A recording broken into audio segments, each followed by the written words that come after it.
Hola amigos, en una noche más de lluvia y frío aquí en la capital, ¿cómo están? Mi nombre es Rodrigo Estrella y este es tu hábitat rock and rollero de cada jueves.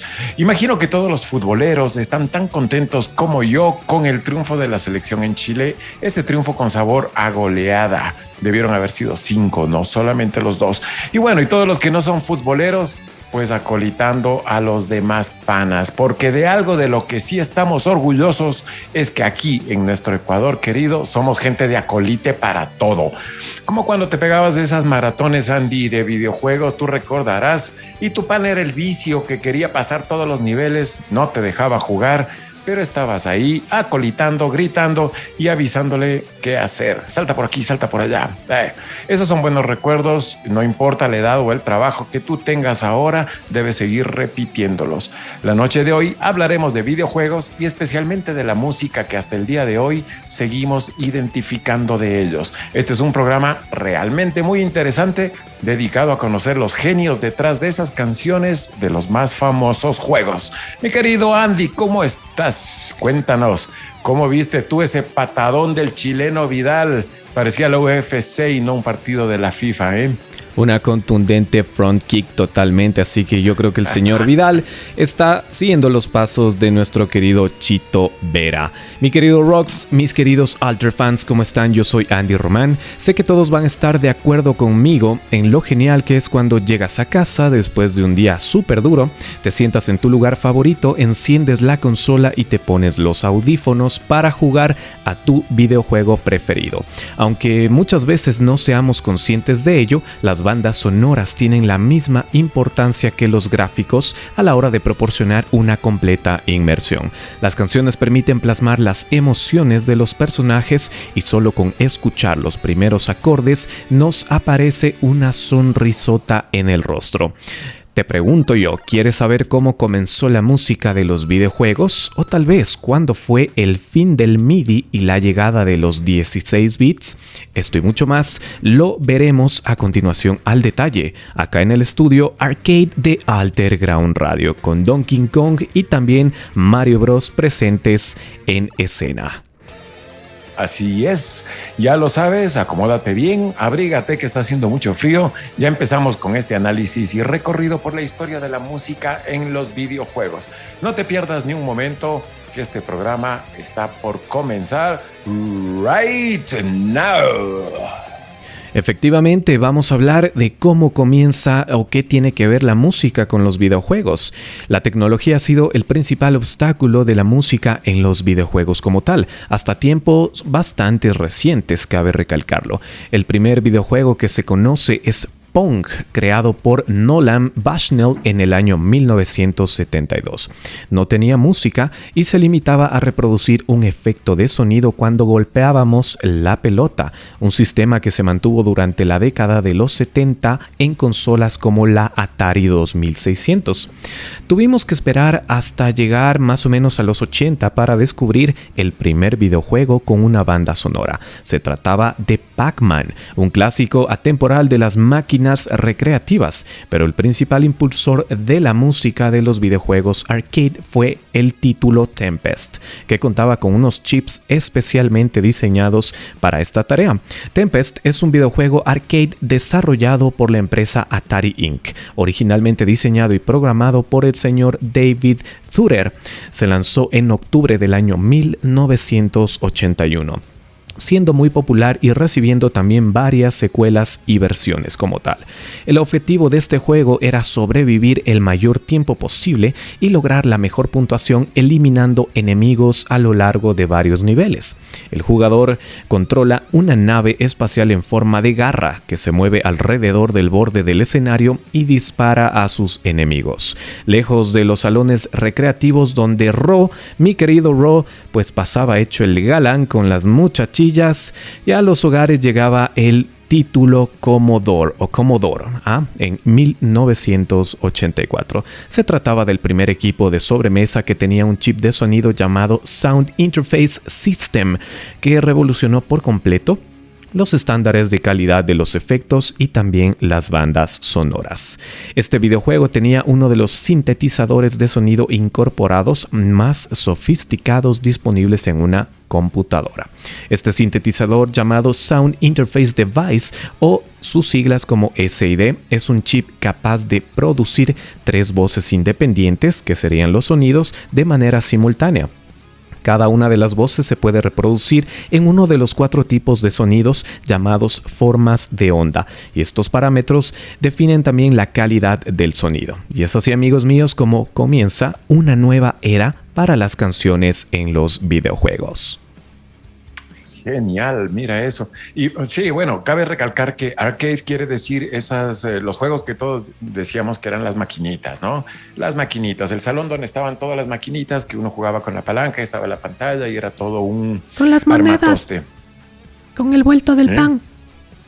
Eso, con el vuelto del pan. Así es, mi querido Andy, nada tiene que ver el sonido para videojuegos que conocemos en la actualidad con los primeros intentos para ello. Esos sonidos creados para los primeros juegos eran simples efectos sonoros que acompañaban al jugador en su partida. Arrancamos de la base de que estos videojuegos eran de arcade, justamente lo que acabo de explicar, como por ejemplo el pinball o el famoso Pac-Man, que seguramente muchos recordarán. Los mayores de 30 años lo recordarán. Por aquel entonces, en la década de los 80, era necesario un microprocesador para trasladar la música hacia los altavoces. Eso ahora nos suena un poco complicado, y lo cierto es que era un proceso poco intuitivo y de alto costo. En la segunda mitad de la década de los 80, el sonido para los videojuegos vivió su época de oro. De hecho, las melodías de fondo de esas aplicaciones son tan icónicas que seguramente no todo el mundo, pero la mayoría de las personas del mundo, solo con escucharlas, son capaces de identificar el videojuego del que hablamos. Por ejemplo, Super Mario Bros., Dragon Quest o Final Fantasy. En 1985, Nintendo saca al mercado su primera consola con 4 canales de sonido independientes, uno de ellos para los efectos y el resto para la música. Solamente un canal para la música, pilas. Y en esa época se crea uno de los videojuegos más populares de todos los tiempos, Super Mario Bros. Pero la principal aportación de la compañía no fue esta nueva tecnología. Nintendo es la primera empresa de videojuegos en el mundo que contrató a un compositor para crear la banda sonora. ¿Qué tal? El elegido fue Koji Kondo, un artista japonés de excepcional talento que, además de componer la genial melodía para el ya conocidísimo Super Mario Bros., se hizo cargo de otros títulos como Zelda y otros más de la época. A partir de ese momento, todos los juegos de plataformas imitaron este estilo desenfadado, y desde entonces los desarrolladores se dieron cuenta de lo importante que era la música para engancharnos a un jueguito. Y como dato curioso, amigos, el sonido para videojuegos de esta época se conocía como música chip. Chip, tal cual como un chip, un tipo de composiciones que se sintetizaban en tiempo real por un chip instalado dentro de la videoconsola. Es tan icónico eso que se considera un género musical por sus tonos característicos. ¿Qué tal, Andy? Hagamos una banda de rock chip. Sí, puede ser igual este señor Koji Kondo, una máquina, ¿no? Teniendo que ver con estos títulos Super Mario Bros., Zelda, loquísimo el señor Kondo, así que ya sabe, si usted no quiere ser padre a temprana edad, use Kondo, se lo recomiendo. Quiero también hacer un pequeño paréntesis para mandar un gran saludo y desear un feliz cumpleaños a uno de nuestros principales radioescuchas, el señor Carly, que nos escucha siempre desde Los Ángeles, California. Así que, mi querido Carly, te mandamos un saludote, un abrazo, feliz cumpleaños, esperamos que estés pasando súper bien allá, y bueno, ya cuando usted esté por aquí, pues se lo festejamos como se debe. Un abrazo, mi querido Carly. Continuamos con este tema. ¿Qué pasa con el MIDI? ¿Cuándo sería el fin de este mismo para la llegada de los 16 bits? Los sonidos y música MIDI caracterizaron las décadas de los 80 y los 90, aunque ahora mismo son bastante populares en los juegos retro. No ofrecen tampoco una calidad calidad de sonido equiparable a una canción en formato MP3. El gran cambio llegó con la nueva generación de consolas de 16 bits, como la PlayStation o también la Sega Saturn. Estos equipos contaban con 24 canales de sonido de 16 bits y los videojuegos venían ya en un CD, por lo que obviamente tenían la suficiente capacidad para almacenar un montón de canciones. ¿Cuál fue el resultado? Pues que por primera vez en la historia pudimos escuchar bandas sonoras y efectos de sonido idénticos a un CD de música, por lo que los compositores no tenían ningún tipo de limitación técnica para crear sus partituras y la música de videojuegos alcanzó por fin un nuevo nivel. El MIDI fue la tecnología que le abrió la puerta a la música digital y se convirtió en un lenguaje bastante común. Les explico un poquito sobre el protocolo MIDI. Este nació en California de la mano de Dave Smith, un fabricante de sintetizadores que convenció a sus competidores para que adoptaran un formato en común que permitiese controlar de forma externa a dichos sintetizadores con otro teclado y también incluso a través de una computadora. MIDI pronto se convertiría en el estándar industrial para conectar diferentes tipos de instrumentos electrónicos, también cajas de ritmo, samplers y ordenadores. Esta tecnología abrió una nueva era de procesamiento musical. Lo que hizo el MIDI es permitir el nacimiento de los primeros estudios de grabación caseros. Las computadoras eran lo suficientemente rápidas como para secuenciar notas y controlar el número de teclados y cajas de ritmo al mismo tiempo, y eso abrió paso a una industria totalmente nueva. Fue un avance que tendría el mismo impacto en la música popular que la electrificación de guitarras, desarrollada décadas antes. ¿Qué te parece este dato? Vaya, interesantísimo. ¿Qué tal?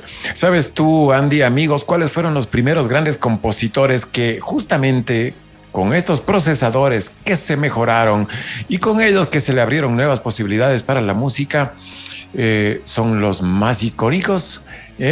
Era la década de los 80, vamos viajando para allá, del siglo pasado, por supuesto, momento en que surgió una oleada de grandes compositores de música para los grandes videojuegos. También Koji Kondo, el que tienes que usar si no quieres tener más hijos, comenzó a trabajar para Nintendo, lo que fue un verdadero reto. Solo podía componer para 4 instrumentos, uno de ellos un solo canal de ruido para la percusión.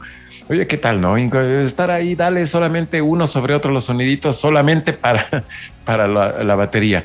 Pero en la mayoría de las ocasiones, las restricciones en el arte hacen que los genios afloren, la inspiración sea grande. Otros compositores de esta generación fueron Koichi Sugiyama, por ejemplo, que compuso la música para la colección de Dragon Quest, y Hirokazu Tanaka, que también trabajaba para Nintendo y fue responsable de la música de Balloon Fight o de Duck Hunt. No sé si te acuerdas de ese jueguito de disparar y matar los patos. Sí, claro, un clásico. También, sí, un clasicote. Ese fue Hirokazu Tanaka, y también para el Tetris, entre muchos otros que él elaboró.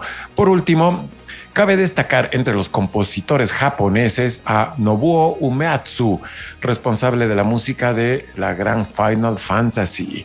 En Estados Unidos, el más famoso compositor de videojuegos de la época fue Rob Hubbard, quien trabajó para Electronic Arts, conocido como EA, convirtiéndose en la primera persona de la empresa dedicada por entero a componer música, crear sonidos para las listas de bandas sonoras que él componía, que era interminable. Pero la música y sus compositores también evolucionan al ritmo que las propias consolas, y así surgió una segunda generación de músicos que trabajaban para las empresas en los videojuegos.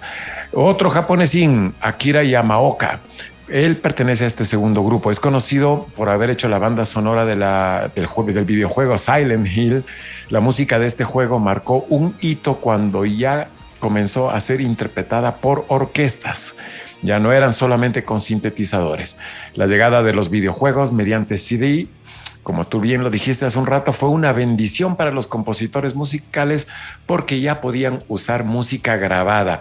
Aunque la reconocible música de los 8 bits tiene su magia, su encanto y de vez en cuando se recupera, el CD permitió que los compositores de música de videojuegos poco a poco se igualaran con los que creaban música para el cine. ¿Qué tal? Wow. El CD fue todo entonces. Sí, efectivamente. Aparte de eso, quiero darles como un dato adicional para todas las personas que todavía lo sigan jugando, que se lanzó inicialmente para la plataforma de Nintendo o del Super Nintendo 64, el juego de los patitos y las escopetas. Quiero darles como dato curioso que los patitos se controlaban con el jugador número 2. Eso no muchas personas lo sabían, así que como dato en este caso importante. Queremos también hacer un hincapié sobre el juego gracias a nuestro queridísimo Esteban Guevara que nos hace esta reflexión.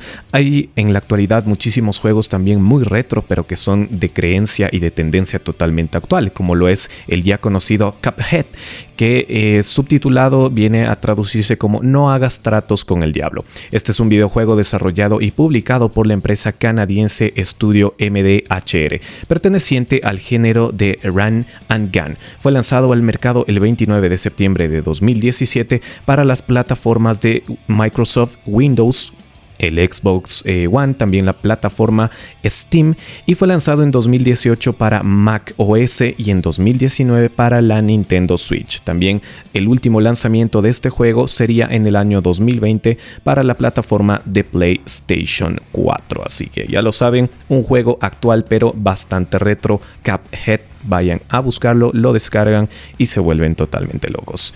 La música de Final Fantasy IV es un fenómeno social en Japón. La canción Theme of Love se enseña a los niños en algunas escuelas como parte de la asignatura de música. Por otra parte, diversos cantantes japoneses han versionado diferentes temas de la serie. En todo caso, su creador Nobuo Uematsu se señala a Final Fantasy IX como su preferida. En esta novena parte recuperó las melodías más clásicas de la serie, un claro ejemplo de la importancia que la cultura de los videojuegos tiene en Japón, incluida su música. Fue la celebración de un evento llamado The Orchestral Game Music Concerts. Estos conciertos, interpretados por diferentes orquestas sinfónicas, se celebraron entre 1991 y 1996 en Tokio. La música del mítico videojuego Final Fantasy IV merece también mención aparte, porque se publicó la banda sonora en un álbum, pero además se editó un disco de versiones con estilo celta, Final Fantasy IV Celtic Moon, así se titula como tal este homenaje, y dado caso también al universo donde se desarrolla el juego como tal. También se lanzó un disco de versiones en piano y fue un fenómeno social totalmente en Japón. En los Países Bajos también son capaces de hacer un homenaje a uno de los juegos más adictivos. Este es el Tetris. Otro proyecto en este sentido es Video Games Live, o VGL como se lo conoce, una serie de conciertos creada y también producida por los compositores de videojuegos Tommy Tallarico y Jack Wall. Los conciertos repasan la historia de la música de los videojuegos interpretada por una orquesta en vivo con secuencias de video e iluminación y efectos sincronizados. Pero lo mejor es que alguno de los asistentes es invitado a jugar en la consola mientras la orquesta sinfónica toca para él. ¿Qué te parece esta parte? Fenómeno. Así es. Fenómeno. Esta es una experiencia totalmente loca. Les contamos también que no solo se hacen versiones clásicas de míticos temas de videojuegos, también los más duros del metal se atreven. Power Glove, una banda norteamericana de rock metal, tiene varias versiones de canciones de videojuegos y también de películas. El propio nombre del grupo es un homenaje a un accesorio con forma de guante de la consola Nintendo NES. Tienen 2 álbumes de estudio. Y por su parte, Press Play on Tape o The Commodore 64 Revival Band es un grupo danés que hace versiones en estilo rock de canciones del mítico Commodore 64, que ofreció horas de diversión con juegos como el Arkanoid, el Ghost Goblins y el Paperboy. ¿Qué te parece esto? Qué genial, qué genial. O sea, ¿sabes qué me impactó realmente? Y me lo imaginé en ese momento, estar jugando, siendo transmitido a nivel mundial y que la orquesta sinfónica esté tocando la música del videojuego. Es un privilegio, ¿no? Fenomenal. Un lujito. Fenomenal. Bueno, vamos a comenzar con una lista de videojuegos y sus canciones y por supuesto sus compositores. Friedrich Nietzsche decía que sin música la vida sería un error y tenía toda la razón. Esta frase es muy acertada y creemos que debería aplicarse a todos los aspectos de la vida, ya que la música es una de las mayores expresiones del alma. Esto es algo que los creadores de contenido audiovisual saben desde hace mucho tiempo y en el caso de los videojuegos no iba a ser distinto, por supuesto. Es por ello que cada vez es mucho más común que las productoras de videojuegos cuenten con la colaboración de grandes compositores, grandes músicos, grandes productores para la creación de sus bandas sonoras. Ahora, a continuación, te daremos un listado de los músicos encargados de la producción de las bandas sonoras más emblemáticas dentro del mundo de los videojuegos. Comenzamos. El videojuego The Last of Us. Esta historia de la productora Naughty Dog es para muchos el mejor videojuego del año del 2013. Y es que el relato de Joel y Ellie no solo nos trae acción, intriga y suspenso, sino que es un guión muy elaborado, así como una ambientación y escenarios impresionantes. Recordemos que el juego habla de una pandemia causada por un hongo que provoca la muerte de la mayor parte de la población. Luego, tras 20 años de caos y conflicto por la supervivencia, aparece Ellie, que es inmune a la enfermedad. Con este contexto de desolación y mundo apocalíptico, se tuvo que trabajar para diseñar la música perfecta. Los directivos de Naughty Dog decidieron concederle el honor al famoso compositor y músico Gustavo Santaolalla.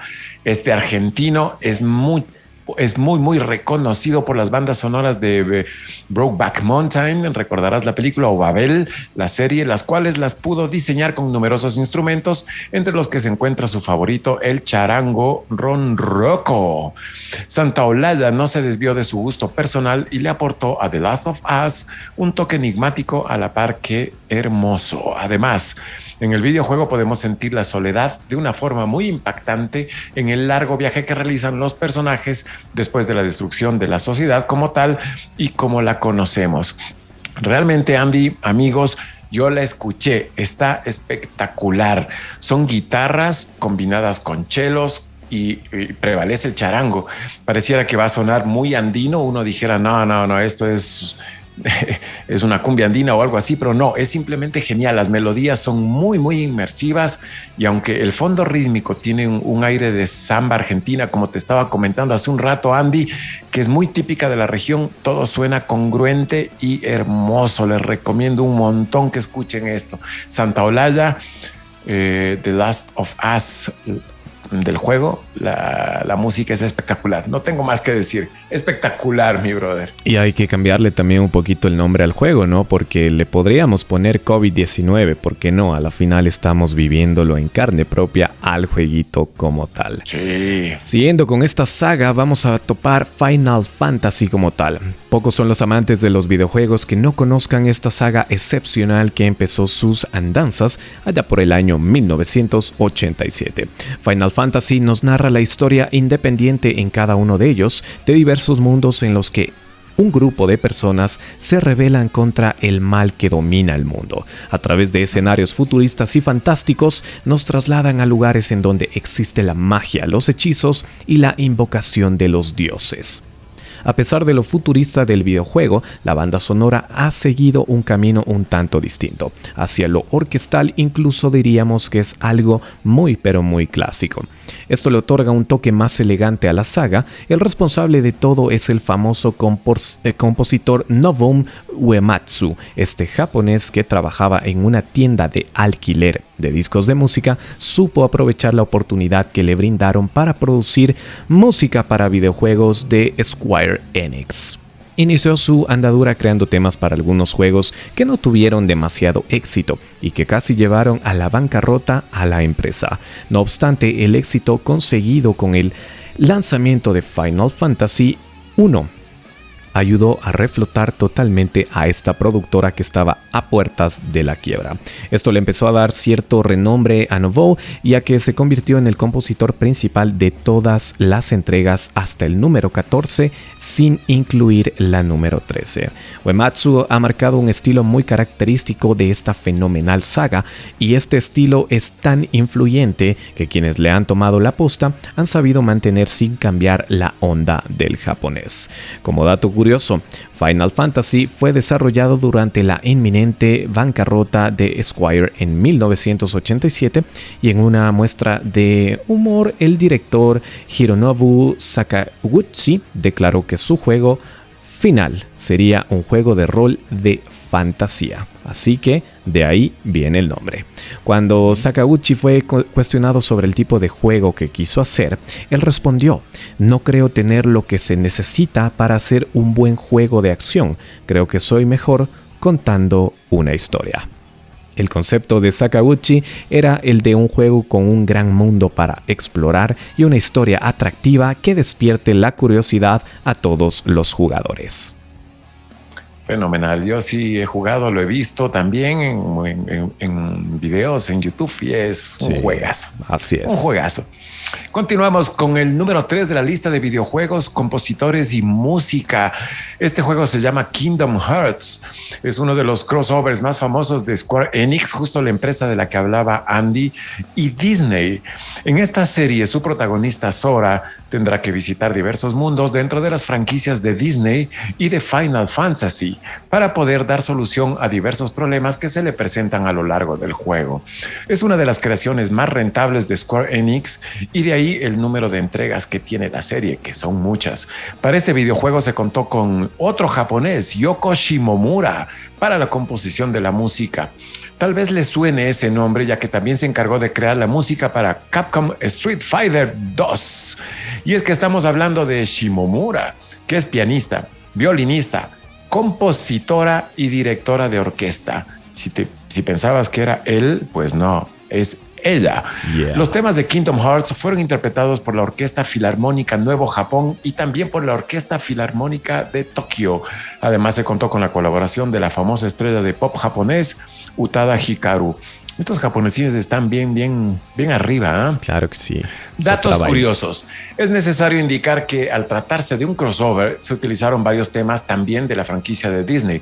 No obstante, las partituras de la mayoría de las canciones fueron rediseñadas para que sonaran como que fuesen temas originales.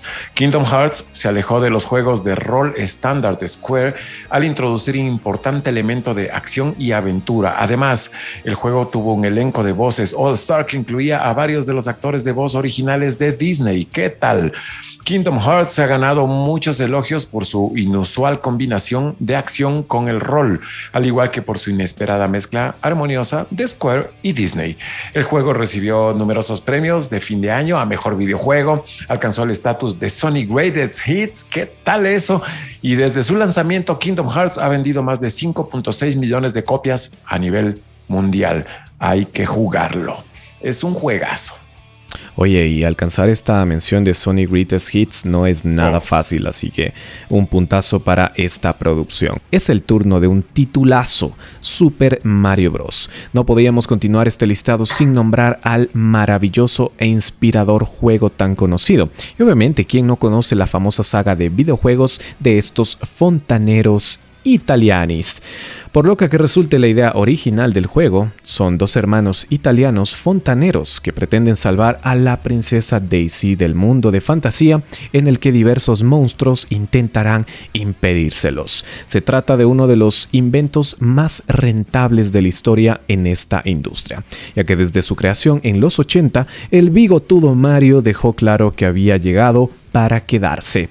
Y muchísimos años. Gran parte del éxito de esta entrega está en su música, y es que resulta muy pegadiza y fácil de recordar. Además, su estilo de 8 bits la hace fácilmente reconocible para todo el mundo. Estos temas se los debemos a Koji Kondo, una vez más el señor Kondo. Así que un japonés con formación musical totalmente clásica.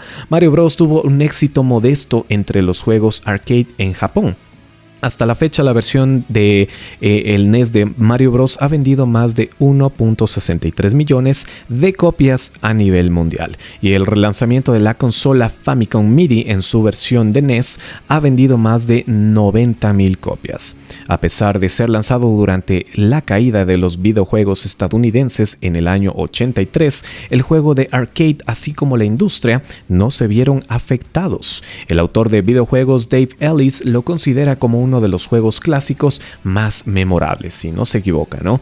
Mario Bros. Se estrenó en Nintendo 3DS y puede disponer de la cámara, soporte 3D o apoyo analógico, y este comunicado apareció entre los otros juegos de Nintendo Entertainment System y Super Nintendo.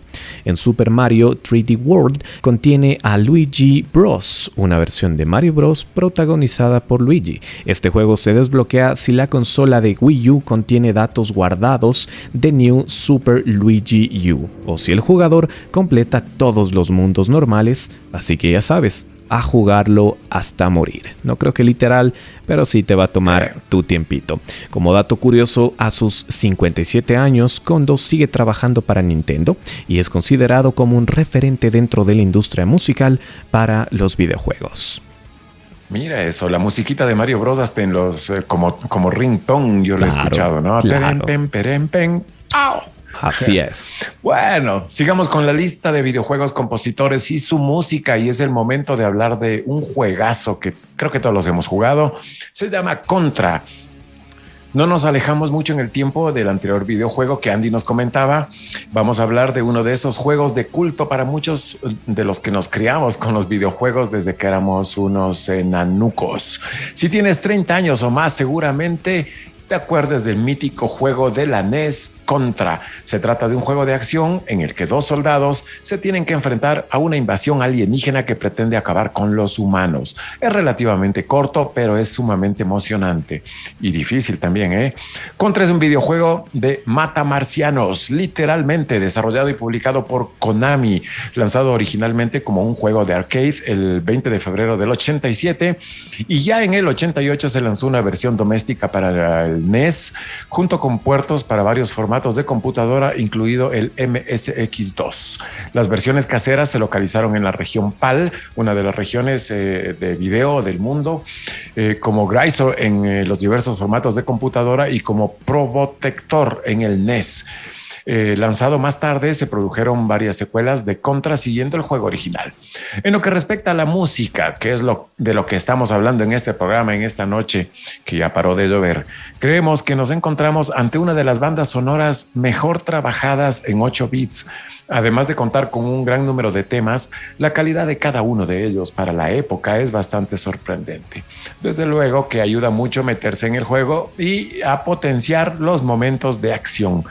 En la versión estadounidense del NES, la localización del juego cambió la acción desde Nueva Zelanda a una isla en América del Sur. La llegada del meteorito ocurre en los años 50 y la invasión comienza 30 años después. La organización alienígena fue renombrada como Red Falcon debido a las políticas de Nintendo referentes a temas de violencia, y finalmente los nombres de los comandos fueron cambiados a MacDog y Scorpion.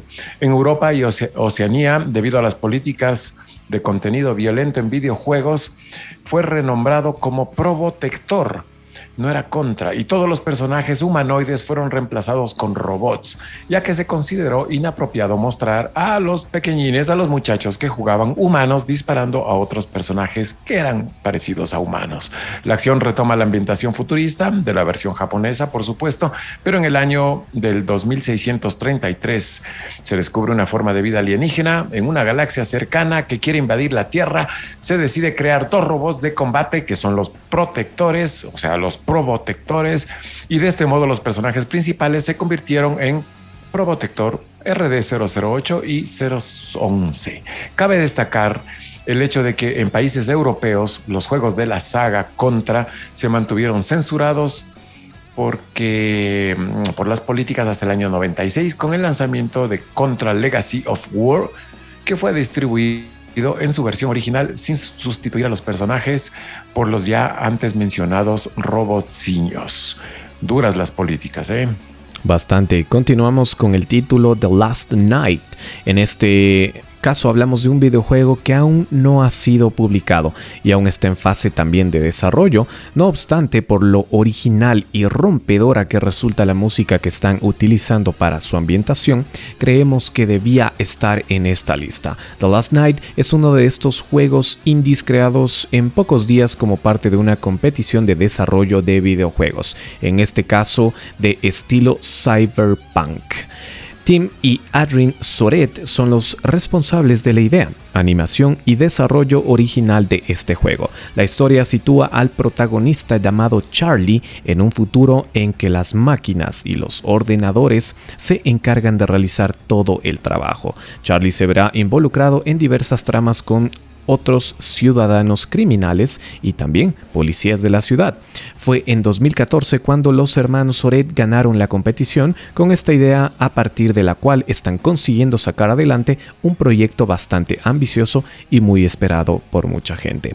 La música en el indie fue elegida por el productor Laurent Lozano, quien además produjo todos los sonidos que contenía el juego. Tenemos que destacar que los temas que eligió Laurent fueron dos de Scratch Massive, es un dúo de DJ franceses compuesto por Maud Geffray y Sébastien Chenut.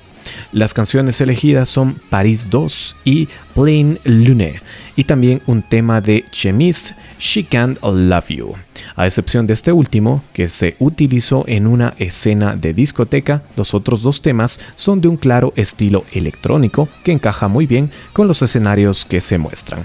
Ahora, se esperaba que en el año 2019 se saque el videojuego definitivo para el ordenador y también para Xbox como tal. Para su desarrollo se está contando con la colaboración de Lozano, pero además estos dos franceses han conseguido que el productor estadounidense Lorne Marcos Ortega se preste a crear la música del juego. Este genio de la electrónica y del EDM, y con claras influencias del Synthwave, ha demostrado que le sobra originalidad e imaginación para la composición y también para la producción de varios temas. Sus canciones se caracterizan por el uso de sintetizadores de estilo ochentero, con toques futuristas y mucha distorsión. Son temas que podrían haber estado perfectamente en películas como Terminator o también Back to the Future. Genial. Vamos a terminar este listado de videojuegos y su música con algunos muy relevantes, por supuesto, que se nos quedan afuera, muchísimos que los analizaremos tal vez en otra edición. Andy, ¿qué dices? Porque en realidad el tiempo se nos queda corto y hay un montón de juegos. Así es. Vamos con Mass Effect. Jack Webb es un genio. Si en la primera parte todos nos quedamos fascinados con esa mezcla entre orquesta clásica y sonidos digitalizados, en la segunda llevó este concepto un paso más allá. La canción sobre la que gira toda la banda sonora se llama Illusive Man, que se caracteriza por su pegadizo riff y un patrón progresivo que crea una enorme tensión. Este mismo concepto ha sido plagiado hasta la saciedad en numerosas películas y series de televisión porque es espectacular. Por eso, algo que deja en evidencia el excelente estado de salud que goza la música en los videojuegos. Otro de los grandes videojuegos, Silent Hill, en el año 99 y en pleno apogeo de los Horror Survival, llegó Silent Hill, un juego con una ambientación genial que utiliza la niebla para camuflar las limitaciones técnicas de la PlayStation 1. Así que ya sabes, si viste la película, seguro la viste, Andy, amigos, ven que hay una niebla todo el tiempo, era solamente para cubrir lo que la PlayStation no podía mostrar. El compositor elegido fue Akira Yamaoka, otro japonés, otro peso pesado de esta industria. Otro juego también es Metal Gear Solid, la saga de Hideo Kojima, otro japonesín más. Ya me cansé de tanto japonés, Andy. Ha alcanzado niveles casi cinematográficos, ya que el propio autor nos oculta su pasión por el séptimo arte. Algunos de los compositores más afamados de los últimos tiempos han sido contratados para crear sus bandas sonoras, como es el caso de Harry Gregson Williams o el mismísimo Ennio Morricone. Como te puedes imaginar, el resultado es simplemente excepcional y sirve de base para un videojuego de sigilo en el que la mayor parte del tiempo no estaremos hablando ni combatiendo. De hecho, según los especialistas, sin una música de calidad como la que tiene ahora, es probable que el título no hubiera alcanzado el éxito que tiene. ¿Tú sí te viste Silent Hill, la película? Claro que sí. Es un icono imposible de no ver. Vamos a continuar analizando el género y también las claves del sonido para videojuegos en la actualidad. La configuración del sonido para videojuegos es netamente fundamental. Para ello se precisan nociones básicas en el campo. A continuación vamos a contarte algunas características propias de este género en particular. ¿Qué pasa con la música adaptativa para los videojuegos? Pues según el señor Alex García Grigor, un compositor habitual de música para estas plataformas. A la hora de hablar de bandas sonoras de juegos, tenemos que centrarnos en lo que se conoce como música adaptativa.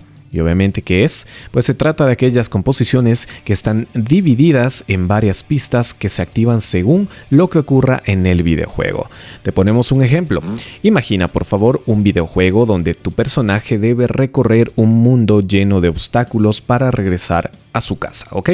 Suena una melodía que acompañaba a sus pasos. Con cada paso que daba sonaba una melodía por ahí, pero es alegre y para nada estridente, ¿ah? Pero de pronto, adelante de él, aparece una araña gigante con la que se supone tendrá que batirse en un duelo. En el momento en que aparece este nuevo elemento, se introduce una música de suspenso. La música adaptativa es precisamente eso.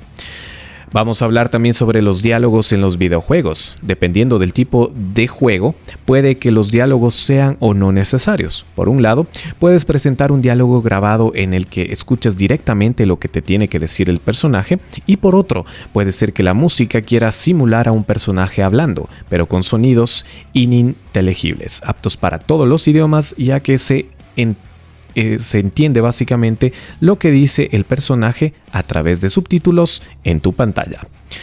Vamos a analizar también características generales sobre el sonido para videojuegos. El sonido debe ser un acompañamiento para el jugador, pero en ningún caso puede distraerlo de la trama principal del mismo. De esta forma, podemos extraer una serie de características que deberás tener en cuenta a la hora de preparar el sonido para tu videojuego. En este caso, tendrías que tomar en cuenta el volumen. No debe ser tan alto. La ausencia de letras en el sonido de fondo. Por norma general, la música suele ser instrumental, es decir, sin letra. Pilas con eso. También la música debe ser total y 100% original. Y para finalizar este programa muy interesante, te vamos a nombrar a bandas de rock que hicieron música para videojuegos. En primer lugar tenemos a Duran Duran y su canción Ordinary World en la segunda entrega de The Evil Within 2. Megadeth en el videojuego llamado Duke Nukem, donde Dave Mustaine adapta la canción con su género de thrash metal, trayendo una joya de soundtrack con el mismo nombre, Duke Nukem. También tenemos las bandas sonoras de Grand Theft Auto 5. Como en los juegos anteriores, cuenta con varias radios y emisoras que tocan con diferentes géneros de música. Entre varios grupos que predomina en la emisora tenemos Boston, Def Leppard, Queen y ZZ Top, entre otros grandes e importantes artistas. Ahora, con el que más reciente nos estamos como que catalogando y apareció, es el juego Dead Stranding. Nos llega un fantástico soundtrack de la banda Apocalíptica. Sigue siendo su habitual estilo metal sinfónico y la canción se titula Pat, una furiosa pieza instrumental que aparece en los trailers del juego. ¿Qué tal esto? Vaya, interesantísimo. Es verdad que en Grand Theft Auto hay emisoras de radio que puedes ir sintonizando, y creo que hay un DJ en especial quien es el que pone la musiquita, ¿no? Un DJ virtual que está dentro del juego. Pero qué genial que esté ZZ Top, Queen, Def Leppard, Boston y los grandes. No sé si también Guns N' Roses me sonaba por ahí alguna vez que estuve jugando. Sí, suena también Guns, pero no sé, yo no he escuchado mucha música. En serio, a mí me cabrea estar manejando con la radio del vehículo. Yo cojo y apago la radio y ha sido momento de tirar balas. Así que, bueno, mis queridos amigos, antes de terminar, queremos mostrarte un anuncio de nuestro auspiciante Lee Ecuador. A veces las cosas solo se sienten bien. No hay mucha ciencia, como esta música. Siento que va conmigo. O como estos jeans Lee, me quedan bien. Y Lee me queda bien, porque va conmigo.